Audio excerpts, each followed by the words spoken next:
الذين أنعمت عليهم غير المغضوب عليهم ولا الضالين. بسم الله الرحمن الرحيم. الحمد لله الذي يهدي إلى أحسن سبل حتى جاءت النفحة الإلهية ورسالة الصمدانية والفيوضات الربانية فختمت بخاتم الرسول. أشهد أن لا إله إلا الله وحده لا شريك له يتولى عباده الصالحين بالعفو والعافية. وأشهد أن سيدنا ونبينا وقرة أعيننا ونور قلوبنا سيدنا ومولانا محمد من أوتي الحكمة ومعالم الرحمة وفصل الخطاب فكان أول داع إلى طريق الصواب.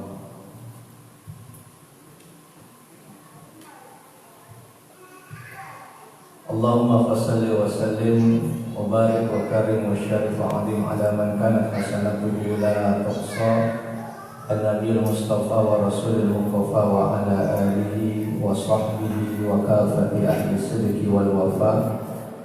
أما بعد، قال الله تعالى في القرآن الكريم: أعوذ بالله من الشيطان الرجيم ولنبلونكم بشيء من الخوف والجوع ونقص من الأموال والأنفس والثمرات وبشر الصابرين الذين إذا أصابتهم مصيبة قالوا إنا لله وإنا إليه راجعون. صدق الله العظيم وصدق رسولنا الحبيب الكريم ونحن على ذلك من الشاهدين والشاكرين والحمد لله رب العالمين. Hadratul Mukarramin yang sama-sama kita muliakan, Ketua DKM Masjid Katarina serta seluruh jamaah sholat maghrib yang mudah-mudahan Allah senantiasa memberikan rahmatnya kepada kita semua. Ini merupakan satu nikmat yang besar yang Allah berikan kepada kita, di mana kita bisa hadir melaksanakan sholat maghrib secara berjamaah, kemudian dilanjutkan dengan taklim, dan waktu yang paling ijabah, waktu yang orang-orang salaf dulu, orang-orang alim terdahulu, mereka tidaklah menggunakan waktu setelah maghrib sampai dengan isya kecuali untuk beribadah kepada Allah Subhanahu wa Ta'ala.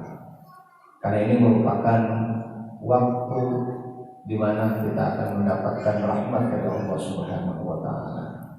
Salawat serta salam semoga selalu Allah limpahkan kepada junjungan alam baginda Nabi besar Muhammad sallallahu alaihi wasallam, satu-satunya nabi yang kelak nanti di yaumil qiyamah yang akan memberikan syafaat kepada umatnya.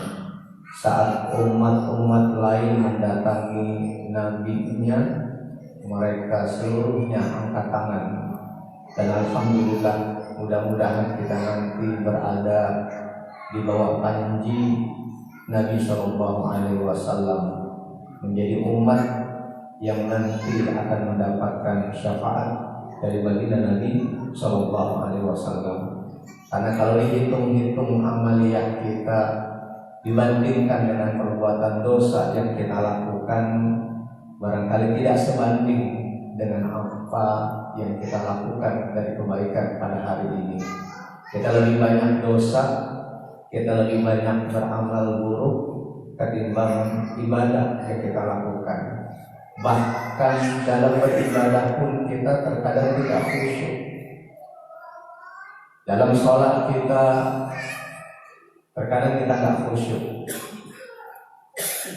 Lagi sholat masih memikirkan urusan-urusan dunia. Setelah sholat kadang-kadang kita tidak langsung berzikir karena urusan di rumah masih banyak, karena urusan pekerjaan masih banyak. Assalamualaikum, assalamualaikum, berdiri langsung meninggalkan.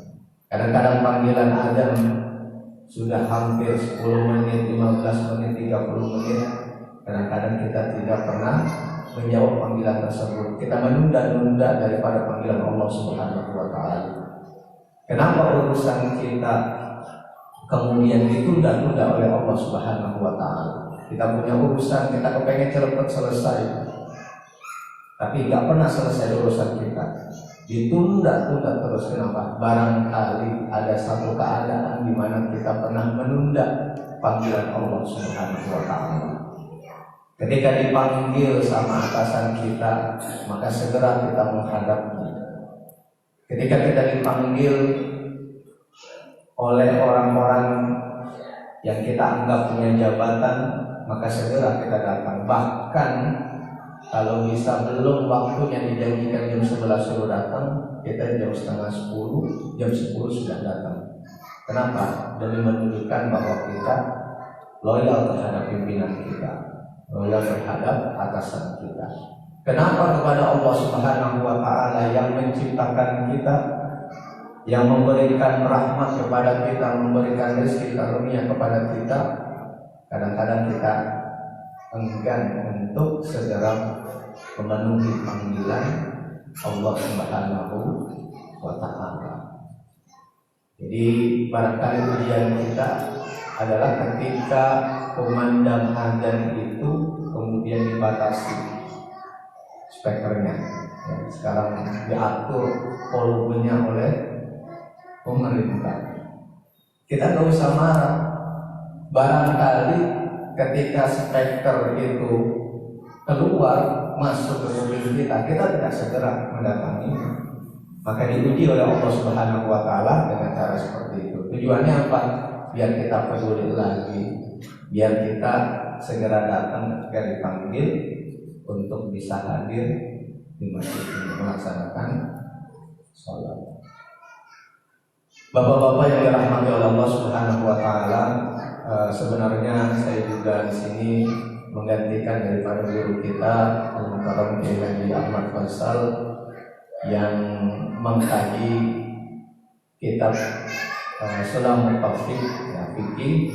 Cuma tadi sore beliau juga masih ada tugas di sekolah, ya, ada akreditasi kalau tidak salah, dan beliau juga punya tugas sebagai yayasan tersebut, dari pesantren tersebut. Beliau tidak bisa hadir, maka tadi Ustaz Eko hubungin saya dan insya Allah saya bisa datang.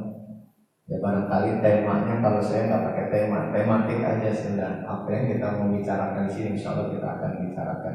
Pada kesempatan kali ini saya akan membicarakan tentang ujian dari Allah Subhanahu wa taala. Belum lama ini, yang bahkan sampai sekarang beritanya masih ada, bagaimana saudara-saudara kita yang ada di Lombok, ya, mungkin Lombok sudah tidak disebut lagi karena belum lama terjadinya gempa di Lombok, maka Allah Subhanahu wa taala pun memberikan ujian kembali kepada saudara-saudara kita yang ada di Palu. Bukan cuma gempa, tapi juga terjadi tsunami. Dan kalau kita lihat keadaannya itu, bahkan mereka mengatakan bahwa ini kayaknya udah kiamat. Mereka seolah-olah dikejar dengan tanah yang retak, ya, sampai naik ke atas.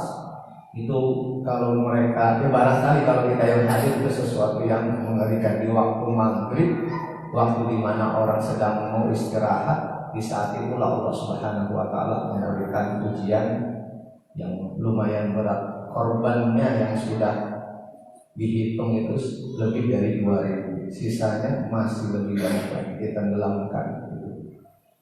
Dan itu merupakan ujian buat saudara-saudara kita. Apakah kita akan seperti itu dan lain sebagainya? Wallahu a'lam. Tidak ada manusia satupun di dunia ini yang tahu kapan Allah Subhanahu wa taala akan mendatangkan ujian kepada hamba-Nya. Namun sebagai seorang muslim, banyak pelajaran-pelajaran yang kita bisa ambil dari Al-Quran. Karena Al-Quran itu hampir isinya adalah cerita. Dan cerita itu adalah sebagai ibrah. Kita bisa mengambil pelajaran. Apapun ujian yang kita hadapi di dunia ini, itu semuanya sudah ada di dalam Al-Quran. dan solusinya sekaligus Allah Subhanahu wa taala berikan kepada kita. Tergantung kita mau baca atau tidak, kita mau mengamalkan atau tidak. Para nabi-nabi itu mereka oleh Allah Subhanahu wa taala diberikan ujian yang bermacam-macam. Ada yang diuji dengan orang tuanya, ada yang diuji dengan istri dan anaknya, ada yang diuji dengan keturunannya, ada yang diuji dengan penyakit dan sebagainya. Dan semua mereka lulus karena mereka mampu menghadapi ujian demi ujian itu dengan taat, dengan ibadah kepada Allah Subhanahu wa taala. Kita ambil kisah Nabi Allah Ayyub alaihissalam. Barangkali kita sudah maklum bagaimana kisah Nabi Allah Ayyub alaihissalam. Kita tahu bahwa Nabi Allah Ayyub alaihissalam itu adalah nabi yang oleh Allah Subhanahu wa taala berikan kekayaan. Jadi di kampungnya Nabi Allah Ayyub alaihissalam itu tidak ada orang yang paling kaya, yang tanahnya luas, yang rumahnya besar, yang anaknya banyak kecuali Nabi Allah Ayyub alaihissalam. Setiap hari Nabi Ayyub selalu memberikan santunan. Setiap hari orang datang kepada Nabi Allah Ayyub alaihissalam mengadukan tentang keluh kesahnya, dan mereka pulang sudah mendapatkan solusi. Kalau mereka kurang harta, diberikan harta oleh Nabi Allah Ayyub alaihissalam. Kalau mereka kurang makanan, diberikan makanan oleh Nabi Allah Ayyub alaihissalam. Keturunannya juga banyak. Nabi Allah Ayyub alaihissalam itu Pak punya anak 12. Semuanya sehat-sehat, semuanya kuat-kuat. Kita di sini anaknya paling banyak berapa? Kita paling banyak punya anak 3, ya. Dan kadang bagi yang baru nikah sudah punya planning kalau punya anak 2, laki sama perempuan.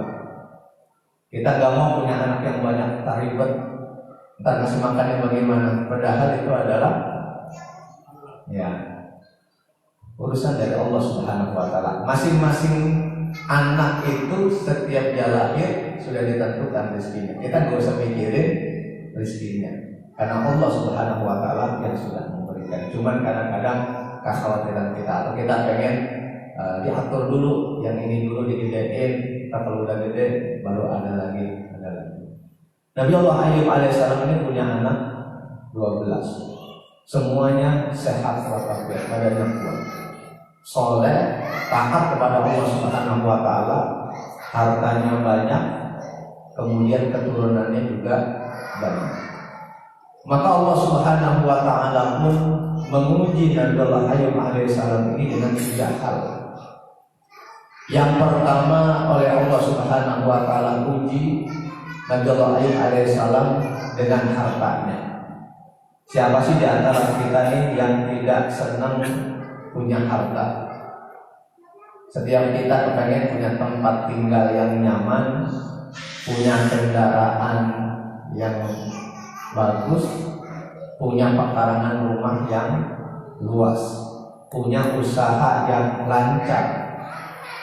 Itu Nabi Allah Ayyub alaihissalam punya semuanya. Ujian yang pertama yang diterima oleh Nabi Allah Ayyub alaihissalam adalah Allah Subhanahu wa taala habiskan itu hartanya. Rumahnya terbakar.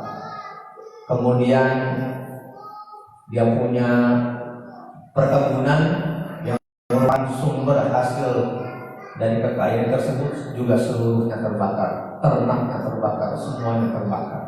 Habis semua. Tidak ada yang tersisa daripada Nabi Allah Ayyub alaihissalam. Namun ketika diuji oleh Allah Subhanahu wa taala dengan dihilangkan seluruh hartanya, itu Nabi Allah Ayyub alaihissalam makin meningkat ibadahnya 2 kali lipat. Dapat musibah dari Allah Subhanahu wa taala, itu ibadahnya makin meningkat. Bukan berkeluh kesah, tapi justru makin meningkat ibadahnya kepada Allah Subhanahu wa taala. Kemudian tidak lama dari itu, anaknya yang 12 itu seluruhnya dimatikan oleh Allah Subhanahu wa taala. Ada orang yang berusaha pengen punya anak.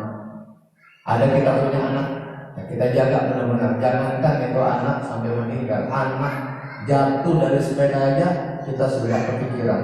Ditelepon sama istri kita, apa anak kita jatuh dari sepeda, pikiran kita udah kalau di jalanan udah kepengen buru-buru ketemu gimana keadaan anak kita, kecintaan kita kepada anak-anak kita. Nabi Allah Ayub alaihissalam punya 12 anak, seluruhnya mati. Diuji oleh Allah Subhanahu wa taala dengan dimatikan keturunannya.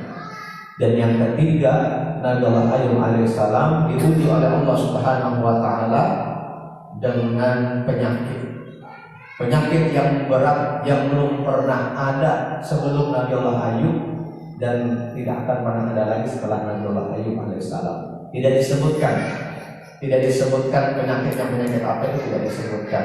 Yang jelas Nabi Allah Ayub alaihissalam itu punya penyakit berat. Tapi ada cerita-cerita Israiliyah yang mengatakan bahwa Nabi Allah Ayub itu punya penyakit kulit, kemudian ada belakung-belakungnya, kemudian kalau sholat belakungnya ditaruh, kalau udah selesai ditaruh lagi di tangannya. Itu cerita Israiliyah, cerita buat anak-anak. Tapi di dalam hadis, bahkan di dalam hadis palsu pun sebenarnya tidak ada keterangan seperti itu. Yang jelas Nabi Allah Ayub alaihissalam itu diuji oleh Allah Subhanahu wa taala dengan penyakit yang berat. Ketika Nabi Allah Ayub alaihissalam diuji oleh Allah Subhanahu wa taala dengan dihilangkan seluruh hartanya, dihabisi seluruh keturunannya, kemudian tubuhnya oleh Allah Subhanahu wa taala ditimpakan penyakit yang berat, maka Nabi Allah Ayub alaihissalam bukan menjauh dari Allah Subhanahu wa taala, tidak berkeluh kesah kepada Allah Subhanahu wa taala, justru menikmati apa yang Allah Subhanahu wa taala ujikan kepada Nabi Allah Ayub alaihissalam. Sampai satu ketika istrinya Nabi Allah Ayub alaihissalam menyampaikan, "Wahai Nabi Allah Ayub, suamiku, kamu sudah sakit hampir 7 tahun." Ya, Nabi Allah Ayub itu sakit yang berat seperti itu selama 7 tahun. Ya. Engkau kan seorang nabi. Kalau seorang nabi itu minta kepada Allah Subhanahu wa taala pasti diijabah. Karena doa yang tidak ditolak itu ada 3. Ya, yang pertama doa ul anbiya li ummati, doa nabi untuk umatnya. Kemudian doa ul walidi alal waladi, doa orang tua untuk anaknya. Dan yang ketiga adalah doa orang yang dzalimi. Nabi kalau dia minta kepada Allah Subhanahu wa taala pasti diijabah. Ini kita udah hampir 7 tahun, engkau sakit selama 7 tahun, minta kepada Allah Subhanahu wa taala kesembuhan. Yang penting sembuh dulu. Maka Nabi Allah Ayub alaihissalam bertanya kepada istrinya, "Kita menikah sudah berapa tahun?" Kata istrinya, "Kita nikah sudah hampir 20 tahun. Kita jadi orang yang dapat karunia dari Allah Subhanahu wa taala sudah berapa lama? Sudah 20 tahun. Menikmati harta, menikmati karunia Allah berupa harta yang banyak, mendapatkan keturunan dari Allah Subhanahu wa taala." Maka kata Nabi Ayub alaihissalam, "Kalau begitu saya malu minta kepada Allah Subhanahu wa taala baru 7 tahun, sedangkan kenikmatan yang Allah berikan selama 20 tahun. Kalau penyakit saya ini sudah 20 tahun, baru saya mau minta kepada Allah Subhanahu wa taala biar sebanding." Itu Nabi Allah Ayub alaihissalam. Kita kadang-kadang kehilangan sendal di masjid, kadang-kadang sekomplek pada tahu, gitu ya. Nabi Allah Ayub alaihissalam diuji oleh Allah Subhanahu wa taala penyakit yang berat selama 7 tahun, untuk minta doa masih malu. Karena yang dia dapatkan dari Allah Subhanahu wa taala berupa karunia itu selama 20 tahun. Apa pernah kita berpikir seperti itu? Baru sakit 2 hari, 3 hari, kepala puyeng, kaki nggak enak dibawa jalan, tangan nggak bisa digerakin, baru 3 hari, 4 hari. Kita kepengennya apa? Sembuh. Padahal orang-orang yang sakit itu oleh Allah Subhanahu wa taala mendapatkan kemuliaan. Ya, dalam hadis disebutkan orang yang sakit itu akan didatangi oleh 4 orang malaikat. Malaikat yang pertama akan mengambil cahaya dari wajahnya. Jadi orang yang sakit itu biasanya yang wajahnya cerah, yang wajahnya bercahaya, ya, diambil oleh malaikat, dicabut oleh malaikat sehingga wajahnya menjadi lesu, pucat, pasi dan lain sebagainya. Kelihatan antara orang yang sehat sama orang yang sakit itu kelihatan dari wajahnya. Kenapa? Karena sudah dicabut sama malaikat Allah. Kudus malaikat itu untuk cabut cahaya dari wajahnya. Malaikat yang kedua akan cabut rasa lezat dari lidahnya. Orang yang sakit itu mau makanan yang paling enak sekalipun, kalau dia sakit gak enak. Semua makanan rasanya sama, baik. Ya. Tapi kadang-kadang kita kalau mungkin orang sehat dikasih makanan yang enak-enak. Kemudian ini sate nih, bapak nih bawain sate, dibawain makanan yang lezat-lezat. Semua makanan yang lezat yang paling enak sekalipun menurut lidahnya dia itu akan terasa baik. Kenapa? Karena memang Allah Subhanahu wa taala cabut rasa lezat. Yang ketiga, Allah utus malaikat untuk mencabut kekuatan dalam dirinya. Orang yang sakit itu ya lemes. Harta yang sakit cuma kepala, tapi efeknya itu ke seluruh tubuh kita. Yang sakit cuma kepala, sakit gigi kan? Ya. Sakit gigi itu yang sakit sebelah sini doang, tapi kepala ikut puyeng, ya, badan juga kadang-kadang meriang. Semua anggota tubuh kita merasakan sakit, padahal sakitnya cuma di satu titik. Bagaimana kalau gigi kita semuanya sakit? Bagaimana kalau dari ujung rambut sampai ujung kaki itu sakit? Makanya orang yang sakaratul maut itu karena seluruh saraf-sarafnya dari ujung kaki sampai ujung kepala itu dicabut. Makanya sangat sakit luar biasa. Kalau satu sarafnya di gigi ini sakit, itu sakitnya luar biasa. Ya. Yang keempat, Allah Subhanahu wa taala utus itu malaikat untuk mencabut atau menarik dosa-dosanya. Ya. Dosa-dosanya dicabut. Karena orang yang sakit itu kalau dia ngeluh, kecuali dia menyebut nama Allah Subhanahu wa taala, ya Allah sakit banget, astagfirullah, gigi saya sakit. Itu yang disebut nama-nama Allah, kalimat-kalimat istighfar, kalimat-kalimat yang bagus. Maka dicabut itu dosa-dosanya oleh Allah Subhanahu wa taala. Ketika dia sudah sembuh, maka Allah Subhanahu wa taala kembalikan itu cahaya di wajahnya. Allah Subhanahu wa taala kembalikan kelezatan di dalam lidahnya. Allah Subhanahu wa taala kembalikan kekuatannya, tapi Allah Subhanahu wa taala tidak kembalikan dosanya. Dosa ini sudah dicabut oleh Allah Subhanahu wa taala, dia jadi sudah terhapus dosa-dosanya. Jadi sakit itu merupakan cara Allah Subhanahu wa taala untuk sayang kepada kita. Ya. Kalau dia sehat, barangkali banyak hal-hal buruk yang dia lakukan, entah dengan matanya, entah dengan telinganya, entah dengan tangannya, entah dengan kakinya. Tapi ketika dia sakit, yang seharusnya tangan maksiat tidak jadi maksiat, sakit. Matanya yang seharusnya melihat sesuatu yang dilarang oleh Allah Subhanahu wa taala, karena dia sakit di rumah aja. Telinganya seharusnya mendengar kalimat-kalimat yang buruk, karena dia sakit, dia cuma di rumah aja. Tapi sekarang udah ada HP ya Pak. Jadi orang sakit aja masih update status. Hari ini sakit, ya luar biasa. Mohon doanya ya teman-teman. Akhirnya didoakanlah melalui ya nggak apa-apa juga. Paling kita di sini karena ada saudara kita yang sakit, ada tetangga kita yang sakit, akhirnya jadi tahu kirim Fatihah setelah sholat. Siapa tahu satu di antara doa dari jamaah ada yang diijabah oleh Allah. Kita nggak ada yang tahu. Kita lihat orang yang biasa, penampilan yang biasa, justru dia yang diijabah oleh Allah Subhanahu wa taala. Saya yang penampilannya kayak begini, ya barangkali nggak tahu, nggak diterima oleh Allah Subhanahu wa taala. Ya. Jadi sakit itu merupakan cara Allah Subhanahu wa taala untuk sayang kepada kita. Kalau Bapak nggak sakit-sakit, kayak Fir'aun.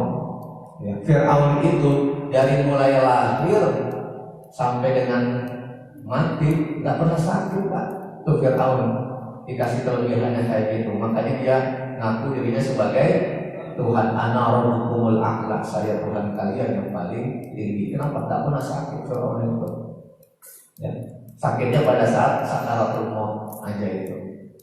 Nah, kalau kita disayang oleh Allah Subhanahu wa taala dengan cara sakit. Ya, kalau kita sakit kepengen kita sembuh. Nabi Allah Ayub alaihissalam sakit seperti itu sudah 7 tahun. Sampai satu keadaan Nabi Allah Ayub itu penyakitnya sudah mengganggunya untuk beribadah kepada Allah Subhanahu wa taala. Kalau sakit dia masih bisa melakukan ibadah kepada Allah Subhanahu wa taala, Nabi Ayub tetap melaksanakan ibadah kepada Allah. Tapi ketika Nabi Ayub sudah mulai penyakitnya sudah mulai mengganggu ibadahnya kepada Allah Subhanahu wa taala, maka di saat itulah Nabi Allah Ayub alaihissalam minta kepada Allah Subhanahu wa taala, "Ya Allah, ini penyakit saya sudah terlalu berat sehingga menghalangi saya untuk beribadah kepada Allah Subhanahu wa taala." Kalau sakit kita, yang kita pikirin bukan sembuhnya, wah pengen sembuh nih, pengen bisa nongkrong lagi di kafe-kafe, pengen bisa lagi jalan-jalan sama istri ke kebun binatang kemana, ya susah sembuhnya. Tapi kalau kita sakit, ya Allah saya sakit tuh pengen sholat berjamaah di masjid, pengen ketemu, pengen silaturahmi. Motivasi sembuhnya adalah untuk ibadah kepada Allah. Ya, apapun yang kita hajatkan, yang kita kaitkan dengan masalah ibadah kepada Allah, insya Allah Allah akan cepat berikan. Ya Allah saya kepengen nih zakat, ya saya kepengen berbagi. Kalau saya punya uang saya mau berzakat, ya insya Allah Allah Subhanahu wa taala berikan kekayaan sehingga kita bisa berzakat. Kalau kita nggak kaya, dari mana kita mau zakat? Ya Allah saya kepengen punya mobil nih, ya. Kalau punya mobil mah enak ke masjid, ya nggak kalau hujan mau panas enak pakai mobil ke masjidnya gitu. Tapi kadang-kadang ketika sudah diberikan kita lupa, belum punya mobil pengen, pokoknya kalau udah punya mobil pengen ke masjid aja sholat jamaah, mau hujan mau gede mau pengen ke masjid. Udah punya mobil bukan mampirnya ke masjid, mampirnya ke Lulu, ya ke ITC, kemana, KAEON untuk sana. Itu kadang-kadang ya nanti Allah Subhanahu wa taala akan kurangi itu rahmatnya dari kita. Nah, ketika Nabi Allah Ayub alaihissalam mengadu kepada Allah Subhanahu wa taala bahwa penyakitnya sudah mulai mengganggunya untuk beribadah kepada Allah Subhanahu wa taala, maka Allah mengabulkannya seketika itu juga. Ya, Nabi Allah Ayub alaihissalam disuruh mandi dengan air, ceritanya itu, kemudian sembuh dan sehat seperti semula dan dikembalikan. Ya, ketika dia punya anak itu setiap lahir anaknya kembar. Ya, setiap lahir anaknya kembar sampai 12 kali lahiran. Ya, setiap lahir 12 kali lahir anaknya kembar. Yang tadinya anaknya cuma 12, sekarang berapa? 24. Waduh, banyak banget Pak ya. Anaknya 24 lahir setiap tahun dalam keadaan kembar. Ketika Nabi Allah Ayub alaihissalam sudah punya anak, banyak orang yang datang mengunjunginya, kemudian memberikan ini dan itu hadiah kepada Nabi Allah Ayub alaihissalam, sehingga Nabi Allah Ayub pun kembali oleh Allah Subhanahu wa taala diberikan karunia yang banyak, sehingga kekayaannya, rahmatnya Allah Subhanahu wa taala 2 kali lipat lagi. Kembali dia menjadi orang kaya dan dermawan yang soleh dan punya anak keturunan yang soleh. Kenapa Nabi Allah Ayub alaihissalam bisa seperti itu, melewati ujian demi ujian, kemudian Allah Subhanahu wa taala kembalikan? Karena Nabi Allah Ayub alaihissalam ketika dapat musibah, dia melakukan peningkatan ibadah kepada Allah Subhanahu wa taala 2 kali lipat. Ya. Kalau kita kan kalau belum sembuh kepengen ya Allah sholat berjamaah di masjid. Begitu sudah sembuh, hari pertama, hari kedua, hari ketiga, seminggu, sebulan masih rajin. Makin sehat sudah makin jauh kita. sudah lupa dengan omongan kita, sudah lupa dengan ikrar kita, janji kita kepada Allah Subhanahu wa taala. Oleh sebab itu, sebenarnya ujian-ujian yang kita hadapi oleh Allah Subhanahu wa taala sudah diberikan kisi-kisinya. Kalau orang belajar itu, kalau mau ulangan, kalau mau UTS, mau UAS itu biasanya sama gurunya dikasih kisi-kisi supaya dia mau belajar. Allah Subhanahu wa taala pun memberikan kisi-kisi ujian buat kita. Diberitahu ujiannya ini, solusinya, jalan keluarnya seperti ini. Di ayat awal saya sudah bacakan, a'udzubillahi minasyaitonir rajim, wa lanabluwannakum bisyai'in minal khawfi wal ju'i wa naqsin minal amwali wal anfusi was samarat. Ya. Wa lanabluwannakum, dan sungguh kami akan uji kalian. Jadi kalau kita hidup di dunia ini sudah pasti isinya adalah ujian. Bisyai'in minal khawfi, diuji dengan rasa takut kehilangan yang kita cintai, takut menimpa sesuatu yang buruk terhadap diri kita. Bukti kita takut kehilangan sesuatu yang kita cintai, ya kita punya emas, kita punya uang. Uang itu kita taruh di berangkas, dikunci di berangkas. Berangkasnya ditaruh di dalam lemari, lemarinya dikunci. Lemarinya di dalam rumah, di dalam kamar, kamarnya kita kunci. Kamarnya di dalam rumah, rumahnya kita kunci. Rumahnya di dalam pagar, pagarnya kita kunci. Berapa tahapan itu kita, saking takutnya kita kehilangan yang kita miliki. Dari mulai berangkas, lemari, kamar, rumah, pagar. 5 safety yang kita gunakan untuk mengamankan apa yang kita cintai. Takut kita kehilangan. Takut kehilangan orang-orang yang kita cintai. Kayak tadi Nabiullah Ayub alaihissalam, siapa sih orang tua yang gak senang sama anaknya? Siapa sih yang gak sedih ditinggal? Bukan cuma satu, tapi semua anak-anaknya meninggal. Itu kan rasa takut. Rasa takut kalau kita punya kerjaan, apalagi yang pegawai negeri. Pegawai negeri itu kan jabatan paling tingginya apa? Pensiun. Pensiun itu otomatis kehilangan tunjangan-tunjangan yang lainnya, tunjangan keluarga, tunjangan pokoknya macam-macam lah. Tinggal kita menerima gaji pokok gimana nanti kalau sudah tua. Takut kehilangan yang biasa kita dapatkan. Kalau kita sebagai seorang pejabat, takut kita habis jabatan kita, nanti hidupnya bagaimana, nanti anaknya bagaimana. Itu Allah Subhanahu wa taala akan uji kita dengan rasa takut. Wal ju', Allah Subhanahu wa taala juga akan uji kita dengan rasa lapar.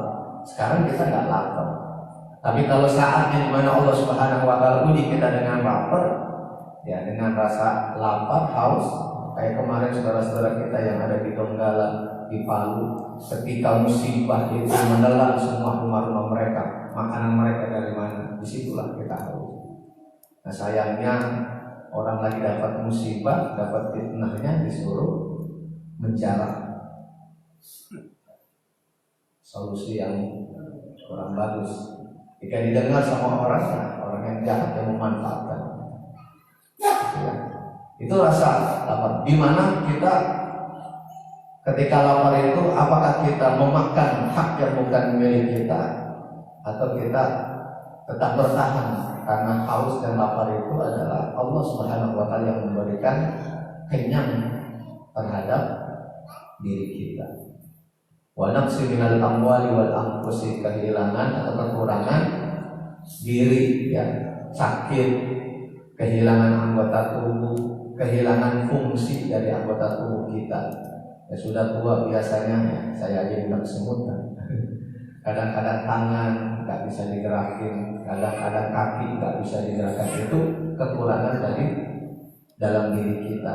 Ada bagian tubuh kita yang nggak berfungsi, yang mata kita kadang-kadang kalau sudah tua melihat kurang jelas, pendengaran kita kadang-kadang kurang bagus mendengarnya. Bahkan orang-orang yang sudah tua Allah Subhanahu Wa Taala cabut ya, ingatannya sehingga dia tidak ingat di sana kemarin.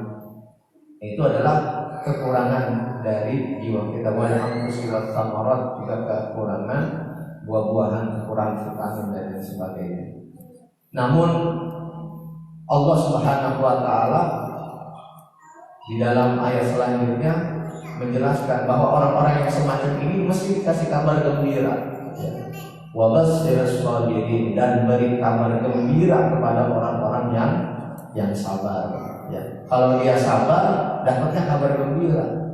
Kalau dia nggak sabar, ya banyak. Kalau dia nggak sabar ketika dikurangi kekurangan rasa takutnya, dia tidak lulus dengan rasa takutnya, takut kehilangan jabatan, bisa menyebabkan stroke dan lain sebagainya. Wabasyirus sabirin, dan berilah kabar gembira kepada orang-orang yang sabar. Alladzina idza asabatkum musibah qalu inna lillahi wa inna ilaihi raji'un. Ya, sesungguhnya kami milik Allah dan akan kembali kepada Allah Subhanahu Wa Taala. Kalimat ini bukan cuma sekedar ucapan saja, tapi lebih daripada itu, kalimat ini adalah kalimat yang mesti kita pahami. Artinya ketika kita lahir di dunia, kita bawa apa sih? Bahkan selembar helai pun kita tidak bawa. Ketika kita berhasil, kita punya pekerjaan yang bagus, punya rumah yang bagus, punya kendaraan yang bagus, punya keturunan yang banyak, kita punya segala-galanya, kita bisa suruh orang situ. Pada awalnya kita ini siapa? Bayi yang gak bisa ngapa-ngapain.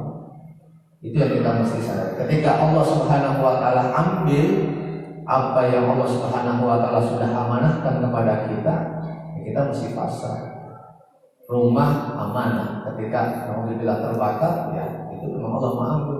Mobil amanah, kalau Allah mau ambil, bilang itu adalah miliknya Allah Subhanahu Wa Taala. Kita cuma diamanati. Dan mudah-mudahan Allah Subhanahu Wa Taala berikan kesabaran buat kita. Sebab orang yang diuji oleh Allah Subhanahu Wa Taala, pertama tujuannya adalah untuk meningkatkan ketakwaan kita, keimanan kita.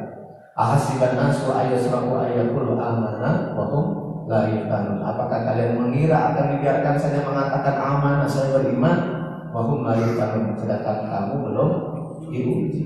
Kalau kita bilang beriman, ya harus ada ujian. Ya tadi. Kedua, yang namanya ujian itu tidak akan melebihi dari batas kemampuan kita. La yukallifullahu nafsan illa wus'aha. Allah tidak akan memberikan ujian kecuali dengan batas kemampuannya.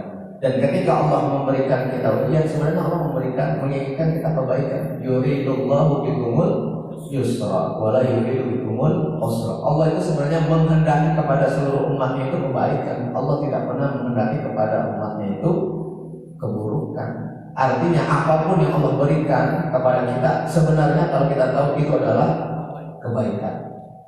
Yang menurut kita jelek, justru itulah kebaikan yang Allah berikan. Cuma cara Allah, ada yang oleh Allah Subhanahu Wa Taala berikan berupa yang menurut pandangan manusia itu adalah sesuatu yang berharga, tapi menurut Allah itu merupakan ujian. Berapa banyak orang yang lulus ketika diuji dengan kemiskinan, tapi berapa banyak orang yang tidak lulus diuji dengan kekayaan.